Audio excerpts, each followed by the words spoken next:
There's a strange paradox that almost no one talks about. The deeper you go into spiritual awakening, the harder it becomes to care about ordinary goals. You stop chasing money, status, validation.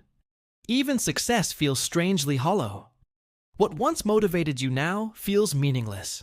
You haven't become lazy or depressed, you've simply changed frequencies. Your consciousness has shifted, and the world you used to live in no longer feels like home. Carl Jung understood this better than most.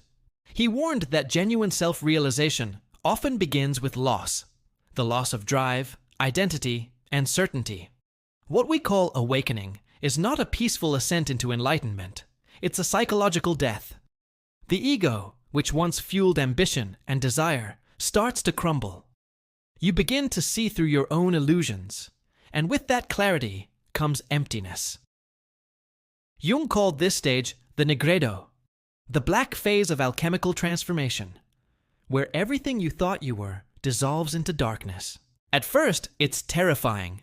You feel disconnected from the world, from others, even from yourself.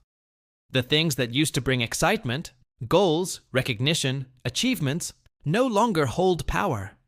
You start to ask, what's the point? And that question, though painful, is the doorway to awakening. Because only when meaning collapses can deeper meaning emerge.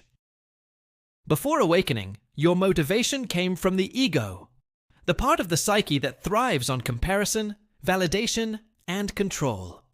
You worked hard to become someone, to prove worth, to build an identity, to matter. Society rewarded that identity with praise and belonging. But spiritual awakening tears through that illusion. It shows you that you are not the roles you play, not the titles you hold, not the opinions others project onto you. You begin to sense something beyond the surface, something timeless, infinite, unchanging. And once you've tasted that, it's almost impossible to return to chasing temporary rewards. Jung described this stage as the collapse of the persona.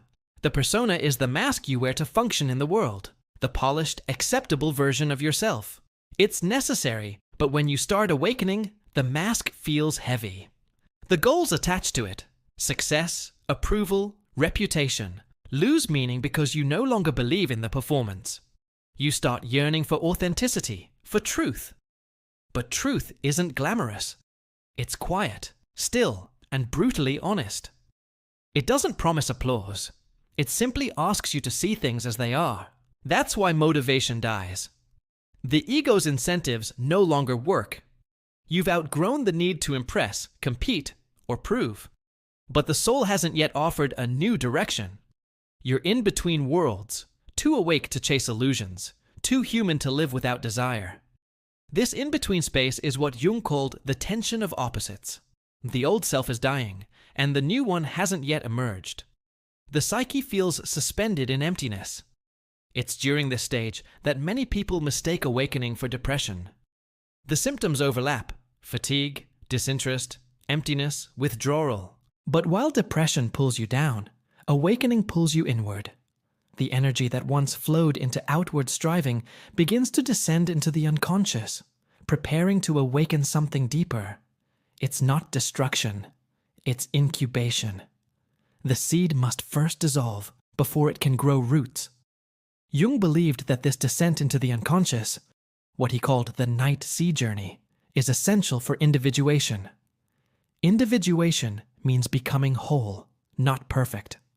It means integrating every part of the psyche, light and shadow, ego and soul, heaven and earth.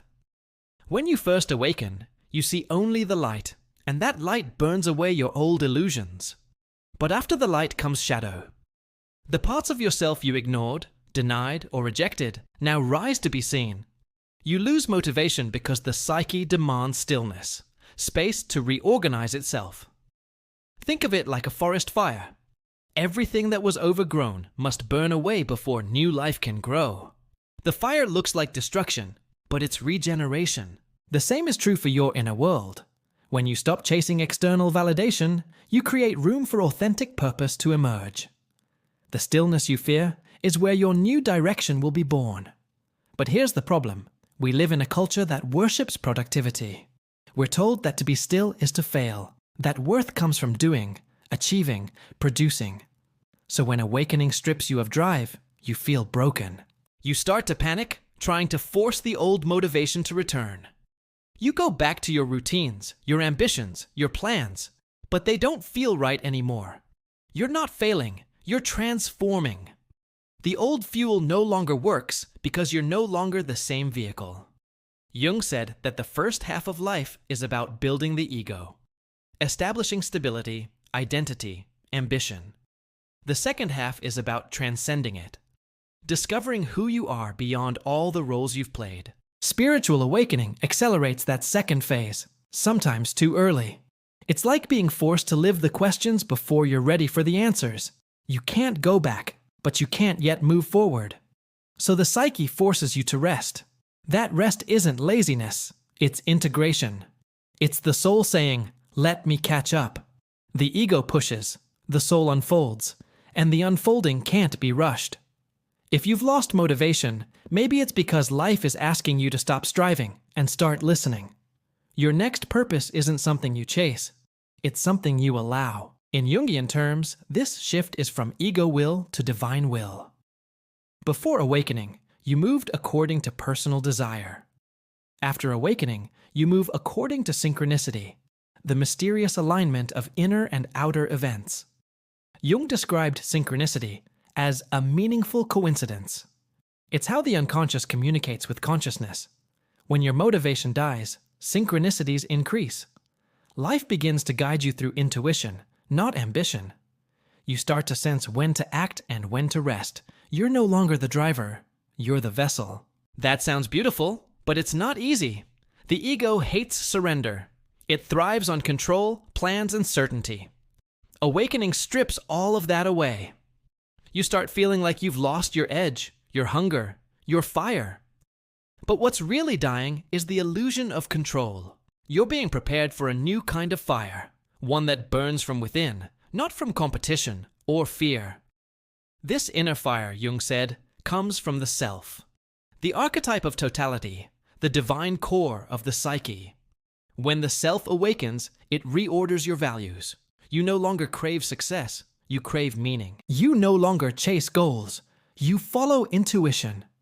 You no longer seek recognition, you seek alignment. But that shift takes time. The ego must learn to serve the self instead of dominating it. Until that balance forms, motivation will feel unstable, sometimes vanishing entirely, sometimes returning in bursts. In many ways, the death of motivation is the ego's grief. It's mourning the end of its reign. You're not unmotivated. You're being redefined.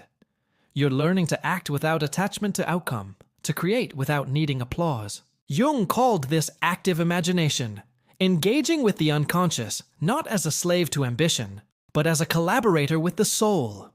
You still act, but your actions arise from intuition, not insecurity. Eventually, a new form of motivation emerges. Quieter, steadier, deeper.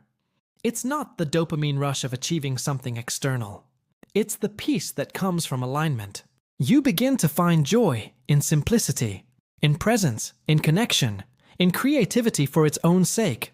This is what Jung referred to as the realization of the self. When the ego aligns with the self, energy flows naturally again. You move with life, not against it.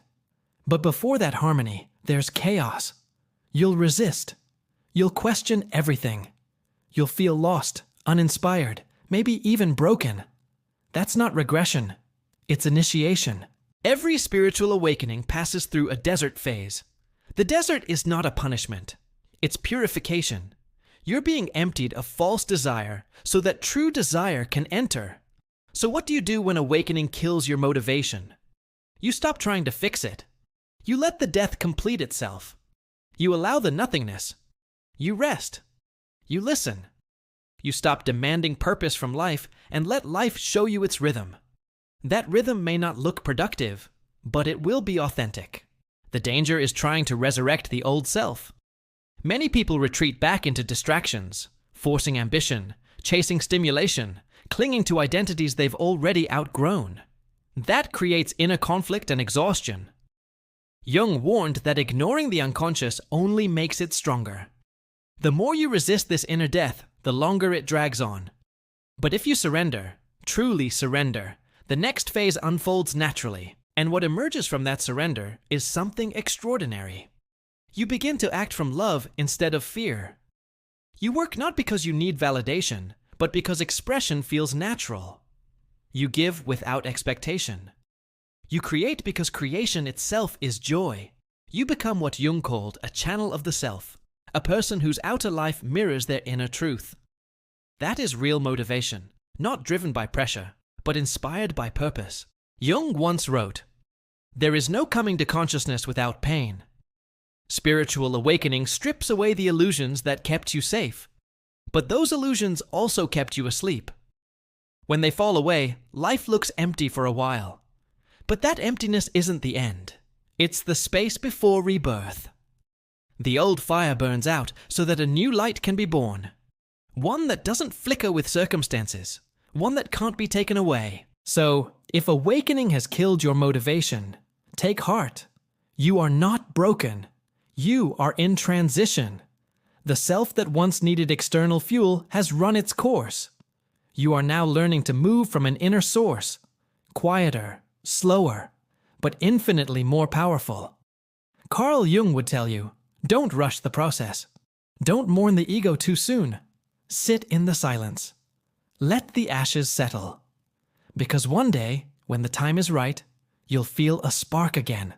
It won't be the frantic fire of ambition, but the calm flame of purpose. The motivation that returns won't come from wanting to be someone. It will come from simply being yourself.